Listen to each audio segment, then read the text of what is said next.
कहानी के शुरू होते ही हम एक आदमी को कार से निकलता हुआ देखते हैं। उसकी कार से निकलते ही किसी ने उसके ऊपर हमला कर दिया और वो मारा गया। इस मरने वाले आदमी की बेटी दरवाजा खोले अपने डैड के इंतजार में थी और वो अपने डैड के होते इस मर्डर को देख लेती है और साथ ही किलर को भी। और ये देखकर किलर, जिसका नाम जुकू है, उसे बहुत बुरा लगा। सीन कट होकर एकदम से सोते हुए जुकू की आंख खुलती है और हमें पता चलता है ये उसका ख्वाब था। जब से उसके साथ ये इंसिडेंट हुआ था उस दिन के बाद से आज तक ये इंसिडेंट उसके ख्वाब में आया करता था, इसीलिए वो बहुत ज्यादा डिस्टर्ब रहने लगा था। सीन कट होकर हम मटीमा नामी एक पॉलिटिशियन को देखते हैं। इसके पास इतनी पावर है कि वो अपने मुल्क की मिलिट्री को भी अपने फायदे के लिए इस्तेमाल करता है। हालांकि वो प्रेसिडेंट अभी बना नहीं, लेकिन इलेक्शन में खड़ा हुआ है। अब मटीमा को ये बात पता चली थी कि उसके सारे काले कारनामों का सबूत जॉनी के पास है, जो पहले कभी उसी के लिए काम किया करता था, लेकिन अब उसके लिए खतरा बन चुका था। वो इस चीज की खबर नेशनल सिक्योरिटी एजेंसी में देता है और वहाँ के सीनियर ऑफिसर मू को जॉनी को किसी भी हालत में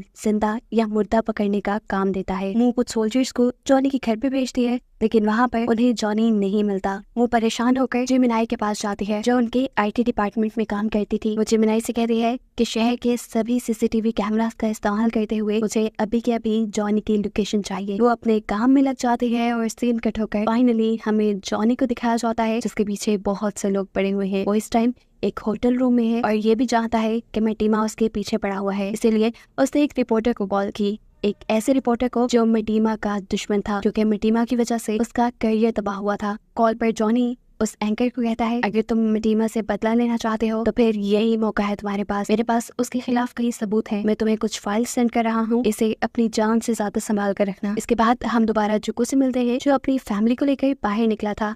उन्होंने अपने बेटे को स्कूल छोड़ा, फिर वो अपनी वाइफ को लेकर मार्केट आ गया। ये एक हैप्पी फैमिली नजर आ रही थी। जुकू भी अब काम पे आ गया, जहाँ हमें मालूम हुआ कि वो तो एक नॉर्मल सी बाइक रिपेयरिंग शॉप के अंदर काम करता है। यहाँ ऑफिस में जिमिनाई ने भी जॉनी की लोकेशन को ट्रेस कर लिया था और ट्रेस करते ही सोल्जर्स उसे पकड़ने के लिए उसके होटल जा पहुंचे थे। जॉनी जैसे ही सोल्जर्स को नोटिस करता है तो फौरन अपनी कार लेकर वहां से भाग निकलता है। सोल्जर्स भी उसके पीछे लग जाते हैं। वो उसे शूट भी कर सकते थे, लेकिन मो ने उन्हें मना कर दिया, ये कहते हुए कि हमें जॉनी को जिंदा पकड़ना है और उसके पास मौजूद सभी सबूतों को तबाह करना है। जॉनी इस टाइम जुकू के पास आया था, क्योंकि पहले वक्तों में वो जॉनी का पार्टनर हुआ करता था, लेकिन आखिरी मर्तबा जब उसने जॉनी के लिए एक आदमी को मारा और उसे मरता हुआ उसकी बेटी ने देख लिया, तब के बाद से जुकू ने हर बुरा काम छोड़ दिया था। लोगों की नजर में बेशक इनका काम बुरा था, लेकिन हकीकत ये थी कि इनका काम बुरा नहीं था। ये लोग मटीमा के खिलाफ लड़ रहे थे, क्योंकि पावर में होने की वजह से उसके खिलाफ कोई बात नहीं कर पाता था। जुकू जॉनी की एक भी बात सुनने को तैयार नहीं था, लेकिन यहाँ जॉनी उसे कहता है अब वक्त आ गया है उस मिशन को पूरा करने का जिसे हमने स्टार्ट किया था। जुकू साफ मना कर देता है, ये कहते हुए अगर मैंने ये काम किया तो वो मेरी फैमिली के पीछे पड़ जाएंगे। तो अब जॉनी कहता है ये मिशन तुम्हारी फैमिली से ज्यादा जरूरी है और जिन लोगों की तुम बात कर रही हो वो अभी भी तुम्हें देख रही है, क्योंकि वो पहले मेरा पीछा कर रहे थे। ये कहते हुए वो अब जुकू को गले लगा लेता है। सीक्रेटली वो एक डिवाइस जुकू की पॉकेट में डालता है और उसे कहता है तुम मेरी आखिरी उम्मीद हो जुकू, मैं कैंसर की लास्ट स्टेज पे हूँ, मैं खुद ये काम नहीं कर सकता और अब ये तुम्हें ही पूरा करना होगा। इसके बाद जॉनी बाहर निकलता है और अपनी कार में बैठकर तेजी से कार चलाने लग जाता है। सोल्जर्स भी तेजी से उसकी कार का पीछा कर रहे थे, जबकि जॉनी कार चलाते हुए एक टूटे ब्रिज के पास आ चुका था। कार से निकलकर अब वो ब्रिज के ऊपर खड़ा हो गया। इससे पहले कि ये लोग उससे कोई भी सवाल करते, कुछ भी पूछते, वो यहाँ से जंप करके सुसाइड कर लेता है। उसका मरना सिक्योरिटी एजेंसी के अंदर जिमिनाई भी देख चुकी थी और ये देखकर वो शॉक रह गई। उसके मुंह से दुख साफ जाहिर हो रहा था और यहाँ पे हमें रिवील हुआ कि बेशक वो सिक्योरिटी एजेंसी में थी, लेकिन वो जॉनी के ग्रुप के साथ काम किया करती थी और जॉनी के मरने से उसे बहुत दुख हुआ था। यहाँ अब उसकी लीडर मो उससे जुकू को तलाश करने को कहती है, जो कि इस टाइम मार्केट में गया था। उसे जब अपनी वाइफ मार्केट में नजर नहीं आती तो वो उसे कॉल करके बताता है कि वो 2-4 दिन के लिए कहीं जा रहा है और जल्दी लौट कर आएगा। ये कहने के बाद वो एयरपोर्ट पे गया और वहाँ के लॉकर से कुछ चीजें चुराई। यहीं पर जिमिनाई ने उसे ट्रेस कर लिया और उसके पीछे सोल्जर्स भेज दिए। सोल्जर्स उसे यहीं से अरेस्ट कर लेते हैं और उसे लेकर जाते हैं एक रूम में। वो जबरदस्ती उससे कुछ पूछताछ कर रहे थे, लेकिन तभी जुकू ने उल्टा उन्हीं के ऊपर वार करके अपने आप को उनसे छुड़वा लिया। जुकू अब पैदल ही चलता हुआ अपनी बाइक शॉप पे आया था, क्योंकि वो नहीं चाहता था कि उसके बाइक के जरिए कोई उसे ट्रेस कर ले। एयरपोर्ट से जो उसे सामान मिला था उस सामान में एक मैप भी था और मैप पे एक निशान बना था, यानी इसका मतलब यहाँ पर जुकू को जाना था। वो अब इस शॉप से एक नई बाइक लेता है और अपना सफर शुरू कर देता है। यहाँ जब जिमिनाई जुकू को ट्रेस नहीं कर पाती तो मो यानी उसकी लीडर उसकी फैमिली को किडनैप करवा लेती है जुको की वाइफ से ये लोग इन्वेस्टिगेशन करते हैं कि जुको और जोनी का क्या ताल्लुक था, लेकिन जुको की वाइफ उसके पास्ट के बारे में कुछ भी नहीं जानती थी। उससे जुको के बारे में जब कोई इन्फॉर्मेशन नहीं मिलती तो मैटिमा मू को अपने घर बुलाता है और उससे कहता है कि अगर तुमने जुको को पकड़कर उससे सारी सच्चाई नहीं उगलवाई कि उनका आगे का प्लान क्या है और उनके पास मेरे खिलाफ कौन कौन से सबूत है, तो देख लेना मैं भी तुम्हारे डैड की सच्चाई सबको बता दूंगा। वो उसे उसके डैड के खिलाफ कुछ सबूत दिखाता है। जब व्हाइट और ब्लैक लोगों के दरमियान में जंग छिड़ी थी तो मो के डैड सीक्रेटली व्हाइट लोगों का साथ दे रहे थे जिससे उन्हें पैसे मिले थे। अब आधी रात में जुको जिमनाई को कॉल करता है और उससे पूछता है कि अब क्या प्लान है आगे का, जॉनी मेरे से राब्ता क्यों नहीं कर रहा। तो जवाब में जिमनाई बताती है कि वो मर चुका है। ये सुनकर वो भी दुख से पागल हो गया क्योंकि जुको के लिए वो एक फैमिली की तरह था। जॉनी ने बिल्कुल उसे एक बाप की तरह पाला था। यहीं पर जिमनाई उसे एक और बुरी खबर ये देती है कि मो ने उसकी फैमिली को किडनैप कर लिया था। ये सुनकर जुको कहता है मैं फौरन वहाँ वापस आ रहा हूँ। तो जवाब में जिमनाई कहती है नहीं, तो अपना मिशन पूरा करो, यहाँ की सारी कंडीशन मैं संभाल लूंगी, मैं उन्हें किसी तरह यहाँ से निकाल लूंगी। यहाँ वापस अपने ऑफिस में आकर अगले दिन वो कोई खबर मिलती है कि जुको अपनी वर्कशॉप से एक बाइक चुरा कर भागा था। ऐसे में वो न्यूज़पेपर के अंदर एक बाइक चोर के नाम का एड दे देती है। अब जुको जैसे ही फ्यूल डलवाने के लिए रुकता है तो वहाँ उस फ्यूल स्टेशन की मालिक जुको को पहचान लेती है। वो जुको का पीछा तो नहीं करती लेकिन सिक्योरिटी एजेंसी को कॉल करके उसके बारे में खबर कर देती है। दूसरी तरफ सिक्योरिटी एजेंसी के अंदर जिमिनाई जुको की वाइफ के पास जाती है और उसे कहती है घबराओ मत, मुझे जुको ने भेजा है और मैं तुम्हें यहाँ से बाहर निकाल लूंगी। अभी वो ये बात करके बाहर निकली ही थी कि उसे पता चला उसकी ये सारी बातें एक दूसरी एजेंट सुन चुकी है जो मो यानी अपनी बॉस को जाकर सब सच बता देती है और बॉस जिमिनाई को अरेस्ट करने का ऑर्डर दे देती है। ऑफिसर्स जब उसे अरेस्ट करके ले जा रहे थे तो रास्ते में ही जिमिनाई अपनी हथकड़ियां तोड़कर उनके ऊपर हमला कर देती है और जुको की वाइफ के रूम में आकर कहती है तेजी से भागो मेरे पीछे, नहीं तो यहीं पे रह जाओगी। भागते हुए वो जुको की वाइफ को एक टेरेस तक ले आई जहाँ से नीचे जाने का अभी कोई रास्ता नहीं था। वो एक अंडर कंस्ट्रक्टेड एरिया था जहाँ पर जिमिनाई ने खुद जंप कर दी और जुको की वाइफ को भी जंप करने को कहा। वो डर रही थी लेकिन अगर वो जंप ना करती फिर भी मारी जाती, इसलिए डरते हुए वो जंप कर देती है लेकिन ठीक तरीके से जंप ना करने की वजह से वो नीचे स्लिप हो गई। जिमिनाई ने उसे बचाने की भी कोशिश की लेकिन वो मारी गई। दूसरी तरफ दिखाया जाता है कि जुको को पकड़ने के लिए बहुत सारे सोल्जर्स उसके रास्ते में आ खड़े हुए थे। दूर से आता हुआ जुको ये देख चुका था और जान गया था कि ये सोल्जर्स उसी के पीछे भेजे गए हैं। वो अपना बाइक मोड़ता नहीं और ना ही रुकता है बल्कि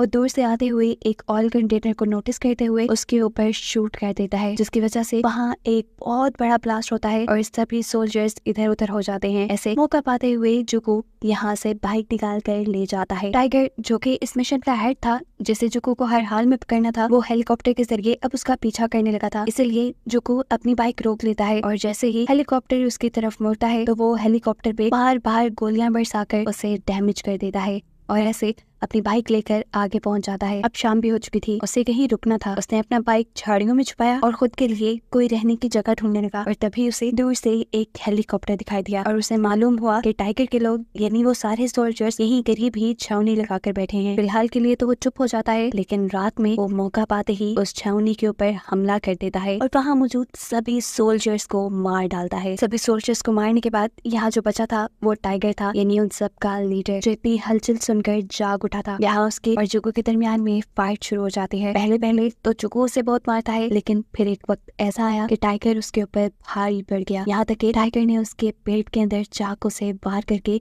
उसे जख्मी भी कर दिया लेकिन जो वो हार नहीं मान सकता था वो अपने ऊपर कंट्रोल पाता है और फिर अपनी सारी ताकत जमा करते हुए टाइगर को उठाकर दूर पटक देता है जिससे अब वो जख्मी हो गया था। उसने टाइगर को मारा नहीं बल्कि वो टाइगर को छोड़ के जल्दी से हेलीकॉप्टर की तरफ बढ़ा। गन पॉइंट पे पायलट को लेकर वो वहाँ से उड़ गया। अब जहाँ उसने जाना था वहीं से कुछ दूरी पर उसने हेलीकॉप्टर रुकवाया और पायलट को शुक्रिया करके जाने का बोला। वो जख्मी इतना था कि उससे चला भी नहीं जा रहा था। थोड़ा ही चलने पर वो बेहोश होकर गिर गया और यहाँ के करीबी लोगों ने उसे फसलों में से उठाया। वो उसे अपने साथ ले गए। असल में ये लोग भी उसी के ग्रुप के लोग थे जो उसका इलाज करते हैं और एक दो दिन में जो को बिल्कुल ठीक भी हो जाता है। फिर ये लोग उसे एक खास जगह पर लेकर जाते हैं जहाँ उसके लिए कुछ सामान बंद था। वो जगह खोद कर वहाँ से जब सामान निकालता है तो वो एक तिजोरी थी जिसमें बहुत सारे पैसे और मिशन के लिए बाकी इंफॉर्मेशन रखी हुई थी। इसके अंदर मटीमा के खिलाफ सबूत भी थे। ये सब चीजें लेने के बाद गाँव वाले उसे एक नेजा देते हैं और ये कहते हैं कि चाहो तुम अपना मिशन पूरा करके आना। वो मिशन के लिए आगे बढ़ ही रहा था कि उसे जिमनाई का फोन आया। असल में जिमनाई के फोन से मुंह उससे बात कर रही थी। उससे धमकाती है कि तुम्हारे पास जो कुछ सबूत है वो मुझे दे दो। वो मुंह की बात काटते हुए उससे पूछता है